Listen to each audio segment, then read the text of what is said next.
Hello everyone, 'tis I, Choco Billy, a rather dishevelled and hairy Choco Billy at that. I need to go to the barber. Nice way to start the video. And I come to you with another card combo show, and Opus 21, Beyond Nightmares, I believe, is just around the corner. However, we've had the cards for a little over a week now, and we've been having some fun brewing. And one of the cards that kind of stuck out to me, I'm going to go over in this episode. I bring to you none other than Have. I'm going to go with any of the above because I'm going to keep on mispronouncing this name. But ultimately, this card is one of a few cards from Opus 21 which actually have a decent amount of warrior synergy, which is something we've been kind of expecting to see for the past 20 sets. But we finally have it now. Similar to the Dissidia box that we recently got, actually.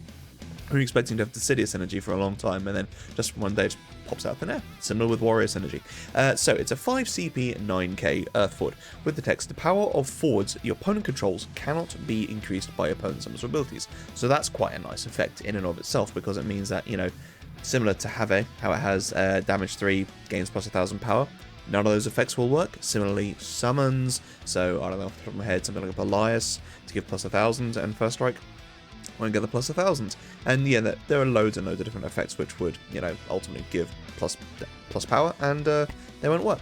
And then the job warrior you control gain this character cannot be broken by opposing summons or abilities that don't deal damage. Basically meaning that they have to be dealt damage to break. So yeah, it means things like Enlightening and Wind, which are choose a forward, break it, or certain costs, won't work. So it kind of poops all over Wind and Lightning's idea of a game. Now, what I actually would have preferred for this forward would have been if it was the power of your forwards cannot be lowered, because that way it also protects from a lot of Water's game as well, because but anyway, let's move on. So gonna talk about a few Opus 21 cards already, because again, it's relatively new and it's a lot of good warrior synergy. But Tulian, so obviously a job warrior, but if a forward you control deals battle damage to a forward, the damage increases by 2000 instead, so that's quite nice. But this is really, really nice because it means that your opponent can't circumvent this with, you know, buffing their own forwards to make it so that they might survive, because obviously Have stops that. And you know, it could again be something like Belias, which just gives the buff and also first strike as well. And then choose on forward until the end of the turn. It gains this forward must attack or block until the end of the turn. You're going to lose ability once per turn. But yeah, again, making it so that your forwards are, you know, very hard to kill, or not very hard, but harder to kill. And then your opponent not be able to maybe save their forwards. It might be something smaller, which otherwise they maybe could have used something like, I don't know, Sun On or something like that. Now they can't. Tyvas. So, when Tyvas enters the field, you may search for one job warrior or cardinal warrior and add it to your hand, and then you can pay 0 to play one job warrior or cardinal warrior of cost 3 or less from your hand onto the field. And yeah, so basically just more tribalism. You're able to protect your warriors using Have's effect, but Tyvas is able to play them onto the field quite cheaply. Now, if we're talking more protection, then Yuzuki actually is quite a good card as well. Obviously, job warrior, but if a fire forward you control is dealt damage by your opponent's abilities, the damage becomes 0 instead. So now your opponent has to hit your fire warriors with summons, or summon damage, or reduce their power, otherwise it's going to be very hard to kill them. Obviously, you can still be put into the break zone as well. You know, there are still various ways around these sorts of things, but Yuzuki is a warrior, so protected by Have, but she also protects herself, also protects Tyvas as well, and, you know, you are an Earth Fire if you're running Tyvas and Have. But, you know, Yuzuki, yes, you could play her, or you could hardcast her through something like Tyro, and then whatever fire you've got, but Tyvas can just play it from your hand for free as well, so nice. I mean, if you've already got, say, Have on the field, you play Tyvas, get Yuzuki, play Yuzuki onto the field, that's a very strong field that's quite hard to get rid of out of nowhere. Next up, we've got Guy. So obviously the 2 engine with the warrior / rebels works nicely because they're pretty much all warriors and they all get pretty big pretty fast and have their own forms of protection. So for each job warrior you control, or cardinal warrior you control, sorry, forwards, it's also worth mentioning, Guy gains plus 2000 power. So with just Have and Guy on the field, you've got an 8k and 9k, both of which have to be dealt damage to break. And obviously Guy gets huge with each warrior you control, which means that your opponent then starts having to deal more and more damage to him to actually be able to kill him. Maria has a form of built-in protection as well, because the job rebel forwards you control gain obviously plus 1,000 for each rebel.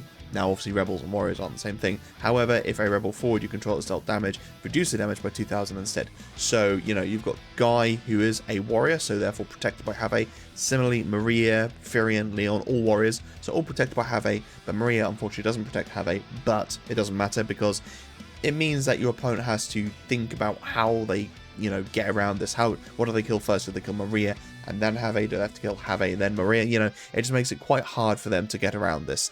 And now obviously again you are a multi-element, but you know, Earth, Fire, you can still be with Tyvas. Use Tyvas to play Maria onto the field or Leon onto the field. You know, there are loads of easy ways to be able to just make your field wide. I really should have done a deck tech about this rather than just putting a card combo show. But to be honest, a lot of the really good cards that work with Have are 5 costs, and you can't have a deck just brimming with them unless you're running a what's his name? Not Vargas. I forgot his name now. Ice card, but yeah, either way. Warriors and Rebels looks like a fun little package, which I might have to try out. Firion, more Warriors and Rebels. So Firion is very small and very easy to kill. So having something like Have make it harder for Firion to be killed is useful, because ultimately having Firion being a persistent threat is scary. So if your opponent controls 4 more dull characters, he gains plus 5,000 power, brave, and can attack twice in the same turn, so it immediately becomes a bit bigger. But then when Firion or a forward enters your field, choose one character opponent controls, dull it. Yeah, just keep on dulling things out of the way, just keep on playing lots of small things. Now, traditionally in Earth, you don't have lots of small things, but you could do. And, you know, Lightning very easily can play lots of small things, but there aren't that many warriors in Lightning, really. So, you know, again, you might be playing Firion out with Tyvas. You could just be playing him onto the field using a Tyro, because he is only 1 CP, so, you know, you only have to have that one multi-element CP to be able to generate it. But either way, he can become a scary threat if left unchecked, I think. And ultimately, can be quite hard to kill as well. Again, using the Rebels with Maria and using Have as well to make those protected. There could be some really fun multi-element stuff here, actually. Oh yeah, and then Spectral Keeper as well. So, I mean, this, I'm not going to go into it with Firion, because Firion's got, you know, he could do a lot of fun things, potentially with that new anniversary Zac as well, which is just a hell of a card. But yeah, just having it so that you go to combat, Spectral Keeper dull something out of the way. Maybe Spectral Keeper can become a forward. And then attack, does something the other way, Firion then gets big. Again, your opponent wants to get rid of him. So, yeah. Minwu, continuing the 2 theme, clearly. If a forward you control is dealt damage less than its power, the damage becomes 0 instead. So now your opponent has to deal their power or more to be able to kill a forward in damage, or put it into the break zone, or reduce your forward's power to 0. Hard. Oh yeah, and then Kimari as well. So each forward you control with a Ronso can. I can't speak today. I can never speak, let's face it. On it gains, if this forward is dealt damage by your opponent's summons or abilities, the damage becomes 0 instead. So now you've kind of got a Madame Adele situation going on, where their damage is reduced to 0, but they also can't be broken by abilities that don't deal damage. So how do they get around it? Well, ultimately, they can flank your forwards, maybe. Maybe bounce Kimari? I don't know. But yeah, having Kimari and Have on the field with lots of warriors could be quite fun. Now, unfortunately, there aren't that many good warriors in water, but that's not to say you can't try. And again, you could cheat Kimari in, or I say cheat him in, you could multi-element him into the field. But yeah, just make it really, I mean, just Kimari on Have immediately becomes really, really hard to get rid of, because, yeah, his doesn't take damage from summons or abilities, and he can't be broken by summons abilities that don't deal damage. So they have to literally put him into the break zone, bounce him back to your hand, or reduce his power to 0. Sun-On. A warrior, obviously he enters the field, buff something, minus power something. The minus power works quite nicely with Have, because your opponent can't, you know, reverse the effect and then buff their forward as well. because Have stops that. But also Sonon is a warrior, so it means that you can back attack him onto the field. Your opponent then might have wanted to break him but can't because he's a warrior, and you can then block with him being huge as well. And this also works really nicely with Tulian, because obviously you can play Sonon onto the field, block, or sorry, you can use Tulian to make it so that a forward attacks, and then put Sonon onto the field, block, kill the forward, and then you've also got a nice big Sonon, hopefully, the following turn to attack, and then force your opponent to block with something as well. White Mage. So it might just be a case of you've just got a little White Mage on there protecting your forward, so yeah, they go to, I don't know, maybe take a Susanoo to the face, and then you use White Mage to reduce the damage, and yeah, you're fine. Obviously, you need to be careful of cards like number 1 to 8, and Ku Chaspal, which stop damage from being reduced, or stops damage from not being reduced. Yeah. So yeah, you need to make sure that, you know, there are other ways to be able to receive this damage, even if it doesn't get reduced to 0. So yeah, just be mindful of that as well. Kalmia. So obviously I mentioned about your forwards having their power reduced to 0. Got Kalmia on the field, their power can't be reduced to 0. Now obviously having Kalmia on the field and having Minwu on the field would be a bit much, especially considering they don't really reap any immediate benefit. However, you would have, I mean, depending on how many warriors you've got on the field, some very hard to remove forwards. But again, just remember the fact that they can still be bounced, they can probably still be something, I don't know what.